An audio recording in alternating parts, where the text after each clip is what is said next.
listening to The Burn. Gaming stuff, blazing fast.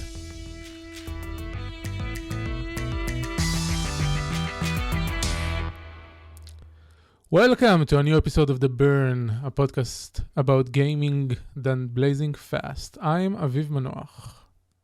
And I am Omer Kaplan, and Happy New Year! Happy New Year! Yes, Happy New Year, Happy Holidays. We skipped an episode from last week because of the holidays, because Omer needs a place to record that is not his house, and those places are not available during the holidays. Unlike me, which records in my home and can do it anytime I want. Which is a good thing, you know, it was the holidays, we took some time off, you know, Yes. be with the family, get some cool Christmas presents. You get anything for the New Year? Yes, I know what you got for the New Year. What I You got some for good the New Year. stuff. What did I get for the New Year? I don't know, starting to CrossFit again? Oh, yeah, right. No, I thought you were talking about gifts and stuff. No, we're not. We don't really celebrate the New Year's and stuff. But actually, this evening we have a kind of kibbutz holiday. It's called the Shulke. It's a party that has been going on from, I don't know, 60, 80 years. It started because one of the founders of the kibbutz and then continued as a tradition. So every year, the weekend after the New Year begins, there is a big party with a lot of food and booze and musicians that come to play and stuff like that. I'm not going to be in it, but it's there. Is it like kibbutz grade food or good grade food? It's kibbutz grade food, yes. I mean, It used to be poike, but nowadays it's mostly hot dogs and stuff like that. Still pretty legit. Yeah, we had a great holiday period. I did only geeky stuff, played a lot of games. Spent some time with the family. It was good stuff. Now everybody's back in the game, so great. Back to work, back to life, back to cold. I love this time of year. I love this weather. Okay, we are The Burn, a podcast about gaming. In each episode of the show, we discuss one game we are playing and like or disliked, and current news topics. But this episode specifically, we are going to do a year in review, talk about the games we've played the past year and what was good about them, and then talk about some of the games we are expecting from the next year, or this year, actually, because we are already recording this in 2020. Usually you can listen to The Burn live on Twitch at twitch.tv/icel.me, one word, alongside other shows we do, some of them in Hebrew, some of them in English, and you can subscribe to the podcast feed at theburn.live. This episode specifically is not recorded live, but usually it is. So we are going to talk mostly in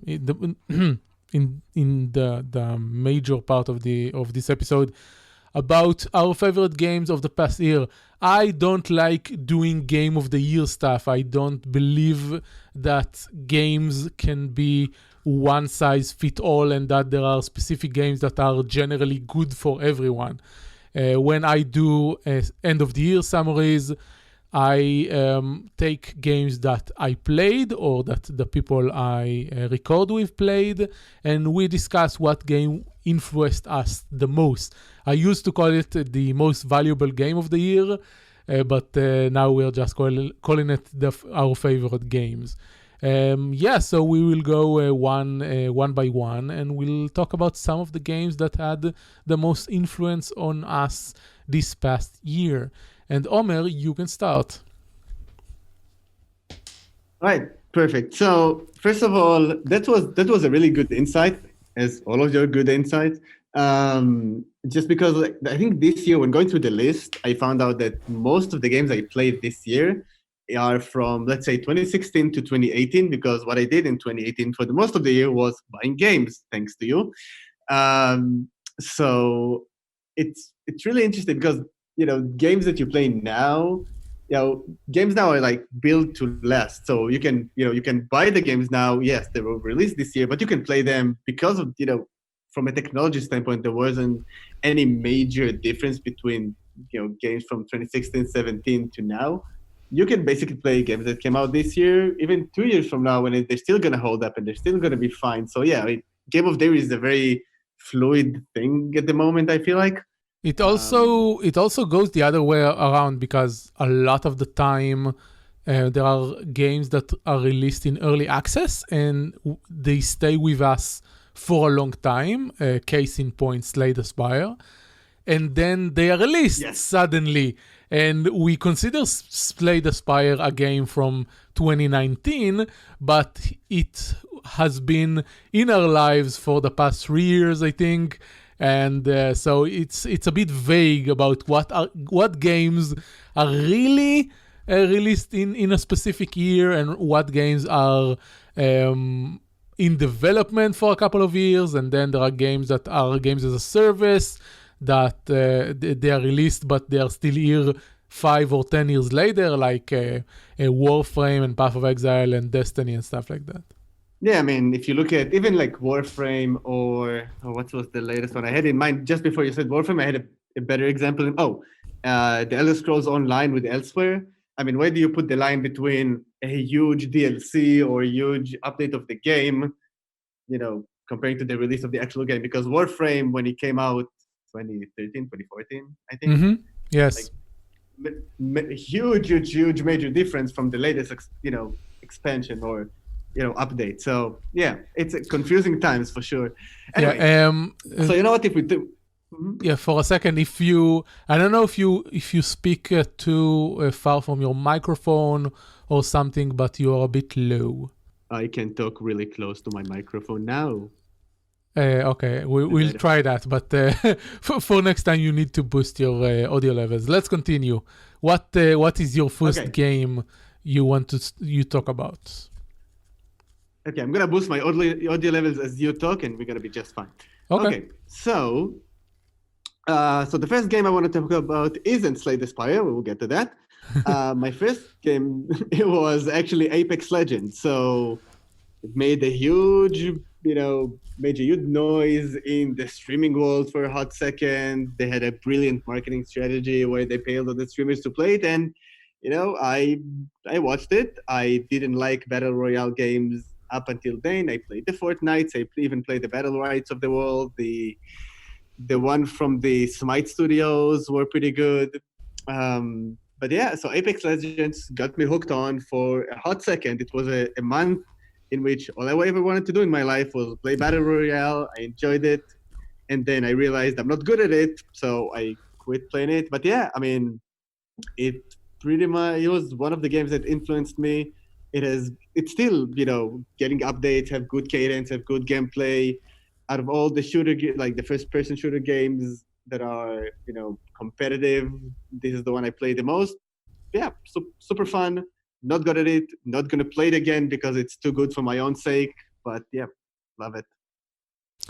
I had the same experience with Apex Legends. It was my first battle royale that I really played. Not a lot, but tried it. And it was really the year of Respawn.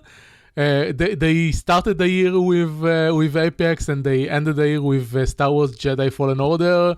And they show us again that they can do really good multiplayer and really good single player. Yes.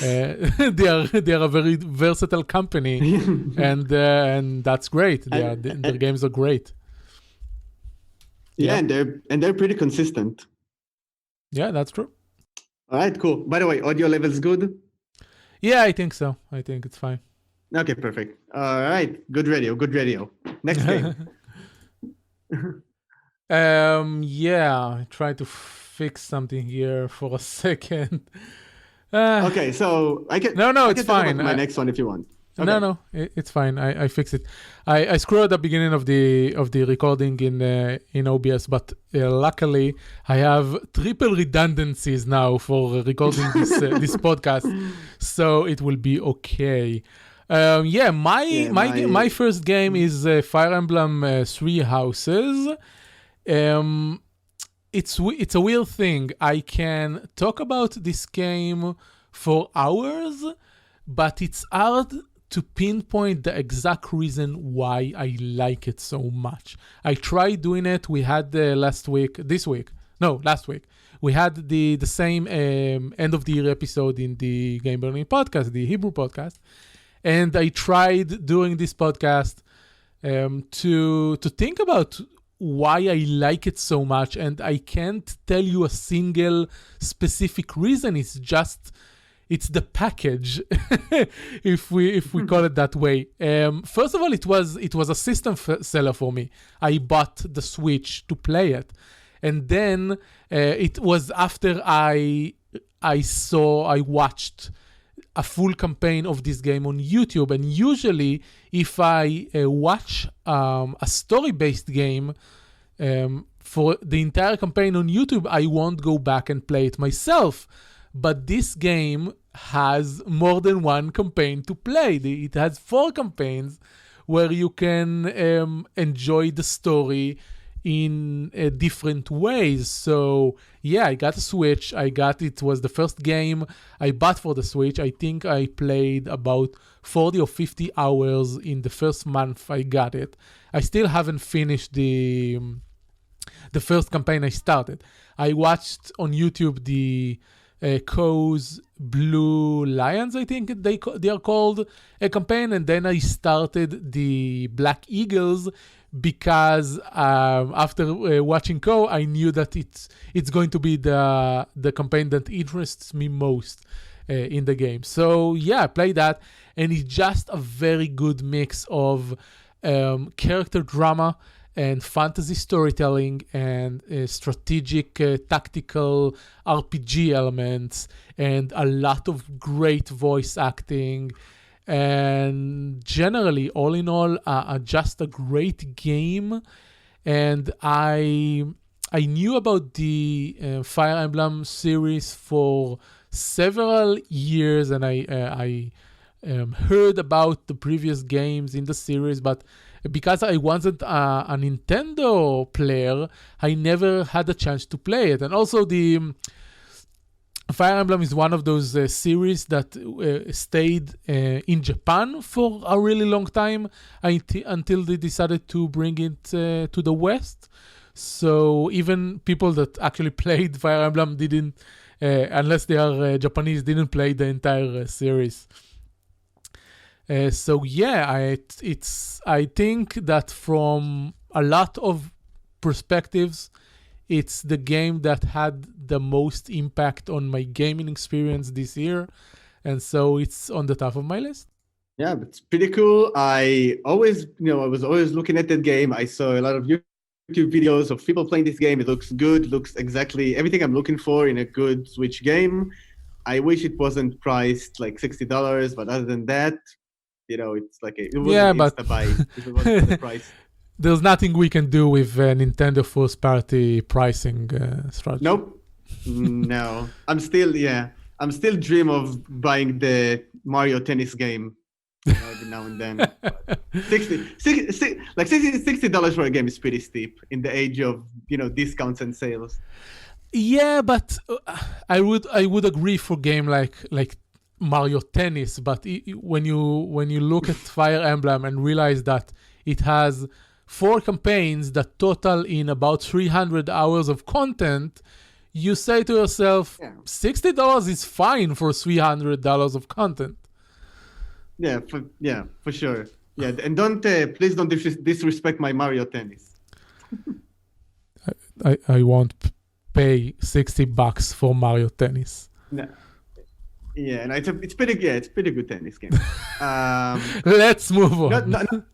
Definitely not $60 worth of a good tennis game. Actually.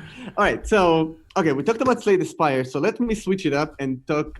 See what I did there because it's also for the Switch.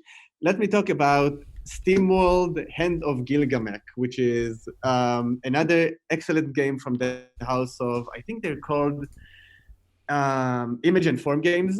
Or Image and Form. Okay. They're a company. Yeah, they're a company that for several years are putting out games from the SteamWorld universe, which is a kind of like a comical, satirical universe where everybody's a robot but made out of scraps, and kind of like you have the hero robots and get some evil robots, but everybody is kind of like a scrappy looking, half futuristic, making fun of themselves universe. And this is a card game. This is a card game that draws heavily from Slay the Spire. It's kind of like a combination between Slay the Spire in the sense that you get a deck that you have to build, and you're playing those combats, but also it draws some elements from other card game in the sense that you have enemies, and the enemies use specific cards. So and you build your deck. You can buy certain decks. You can you have different items you have to use. So, and everything is very colorful. Everything is their own universe.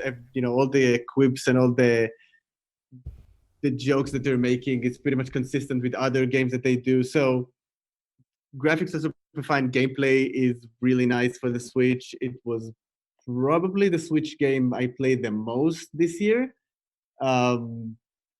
And yeah, I mean, and this is the game I paid full price for. It was, I think, $25 at the time.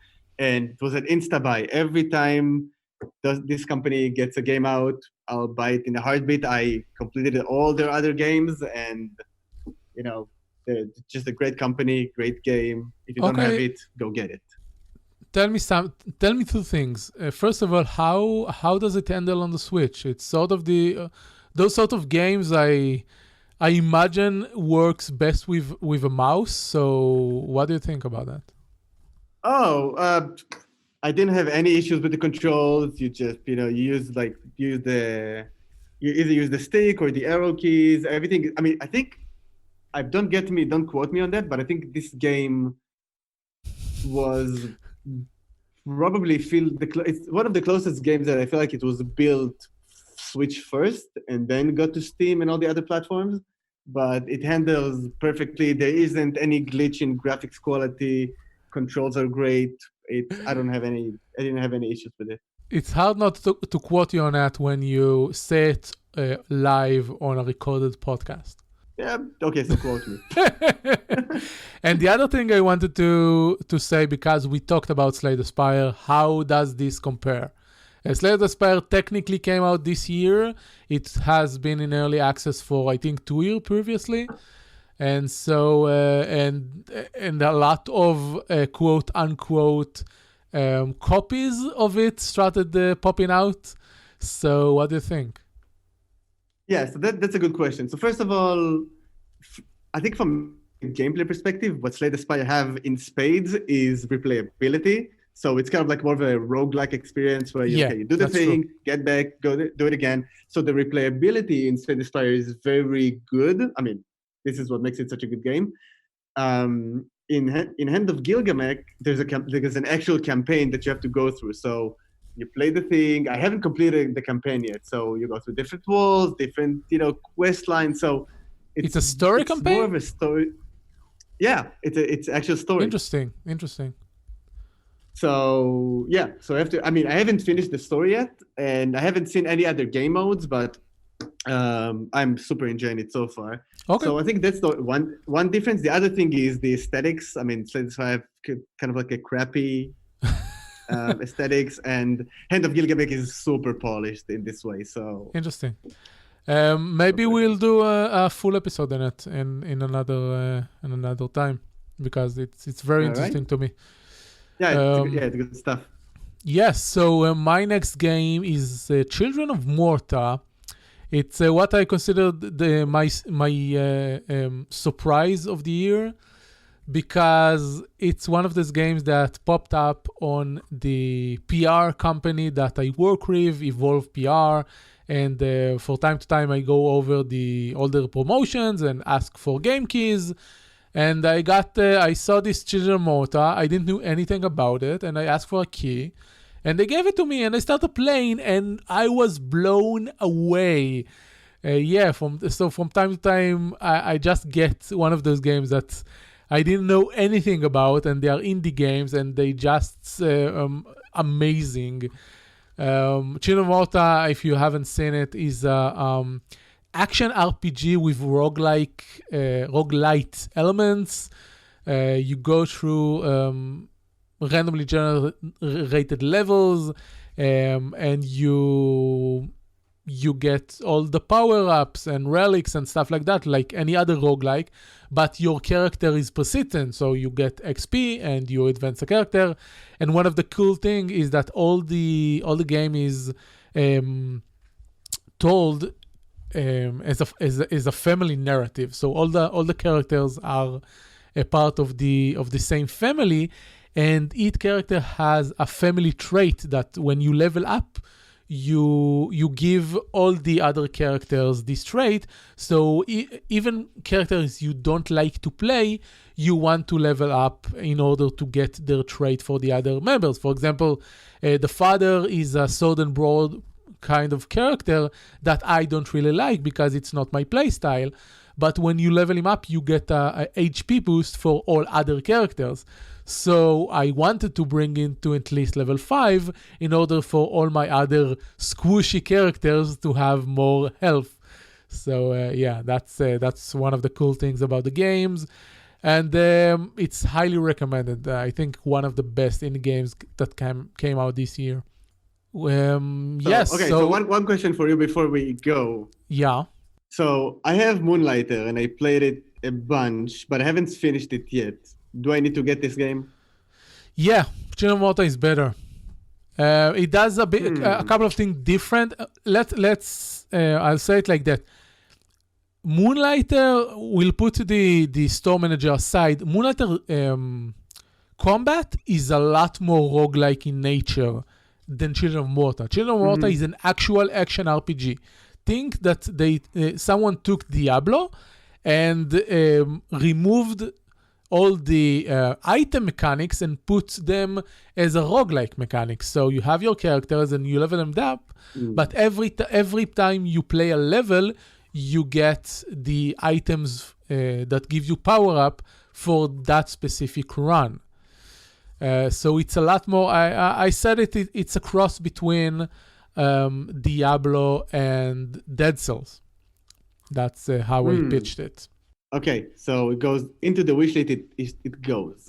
Yeah, and it has a Switch version as well. It's a bit shorter than Moonlighter, I think. You can probably finish the campaign in about 15 hours, something like that.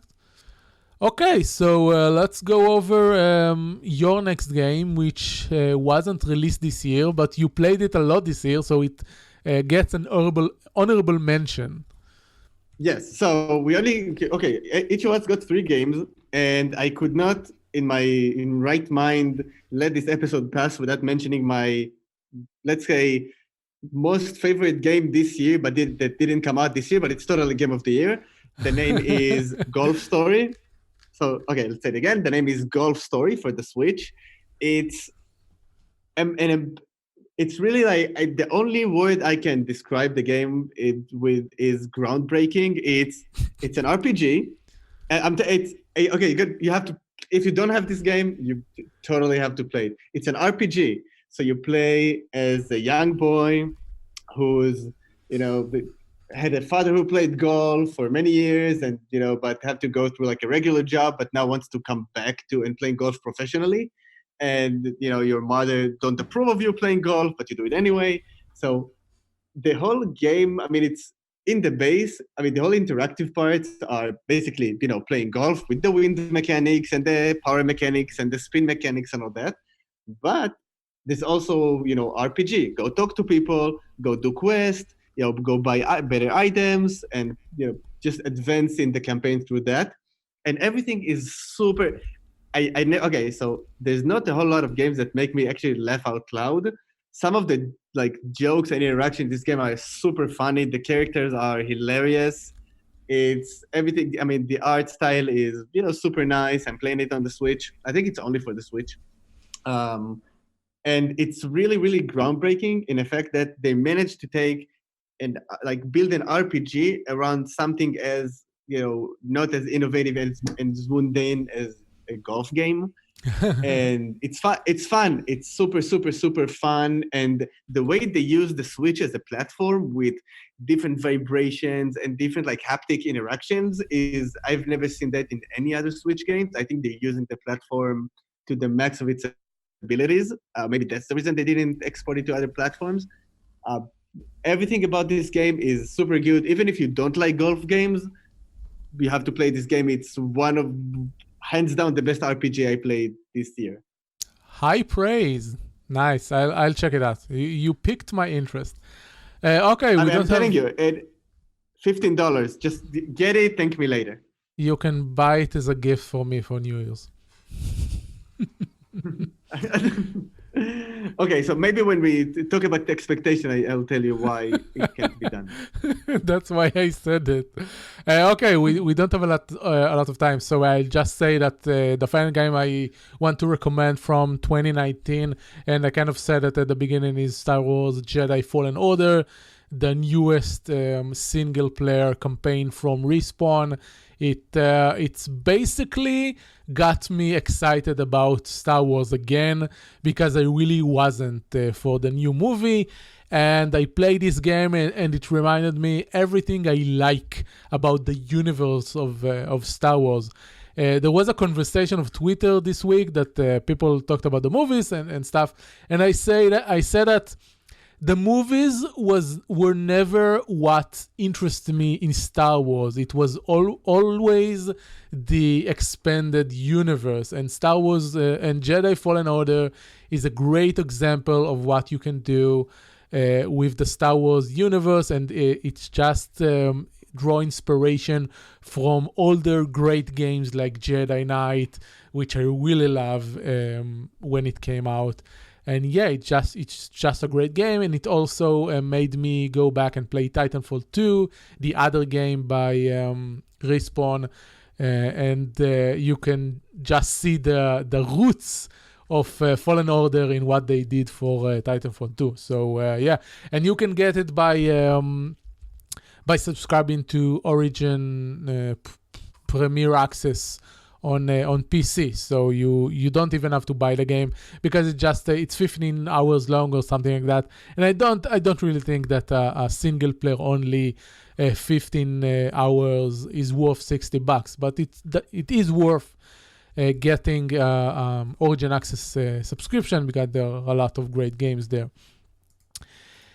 So for the last 3 minutes of this show, we will very quickly talk about our expectations for this year, 2020. So, Omer, what do you want to play this year?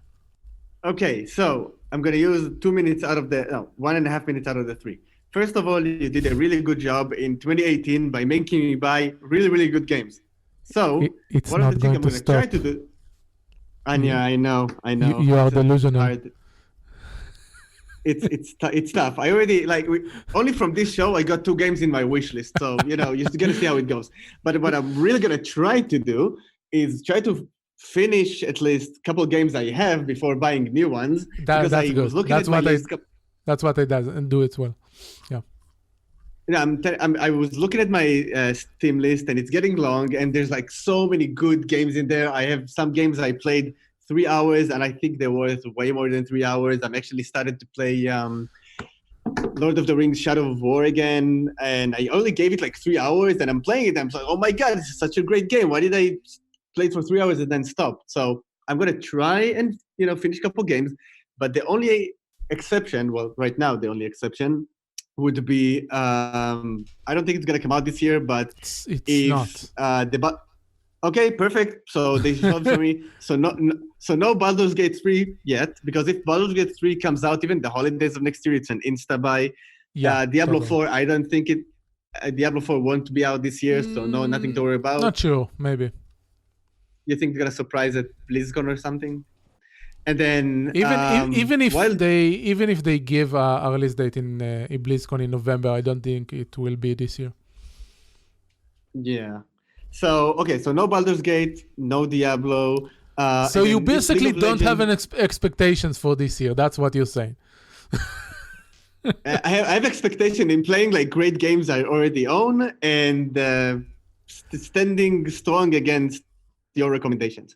And then maybe, so the only exception maybe is if League of Legends Wild Rift, which is already in beta on Russia and Brazil, if it comes out on the Switch version, that's the only thing I'm going to play this year. So no worries there. Okay. Aside from that, yeah. So that'd be good. That's totally fine because every year when we do the expectation part, I don't know anything. So I go to Google and I search for 2020 releases and I see there stuff that interests me because I don't follow game releases. I don't care what is going to come out until they do. I don't get excited about games until I can play them because I play so many games. I played I played 50 different years. 50 different games this year. So I don't care what is going to be out in the holidays of 2020. But I looked over the list and there are two things I want to mention. One of them is Animal Crossing's New Horizons. And the reason I mention it because it's one of those Nintendo games that I heard about for years. And it's a genre I really like. The whole farming simulation, social management mechanics like Stardew Valley and My Time in Portia and stuff like that. And we used to only get those games on Nintendo, and now we have them on the PC. But Animal Crossing is one of the original founders of this genre, so I want to play that. And the other thing I want to mention is Cyberpunk 2077, not because I really expect it, because I'm not. I didn't expect The Witcher 3. I didn't think I would play it because I didn't like open world game at the time. And then Witcher 3 came out and I watched it a bit in Twitch. And I saw, that's a game I want to play. And I did. And I'm very curious but wary about Cyberpunk 2077. I don't know. People have great expectation from it, but I'm cautious. That's what I'm going to say. I'm cautious about Cyberpunk. I'm very excited about Cyberpunk, but I don't have any platform that would run this game. So I'm just gonna have to sit by the sidelines and watch other people play it until a couple of years go by and have some hardware that can actually run this game on a good setup. Great. This became the longest episode we did by 2 minutes. So we'll finish now. This all we have for the show. So thank you for listening and thank you, Omer, for being with me. You can find us online on Twitter at Icel and at Omer Kaplan. Don't forget to subscribe to the podcast, comment and leave your reviews on your preferred listening apps at theburn.live. And as always, our opening theme was created by Ann Dorko and the vocals are by Fishy Twitch, both on Twitter as well. And that's it. Thank you, Omer. All right. Thank you. And we'll be with you next time. Goodbye. Yep. See you next time.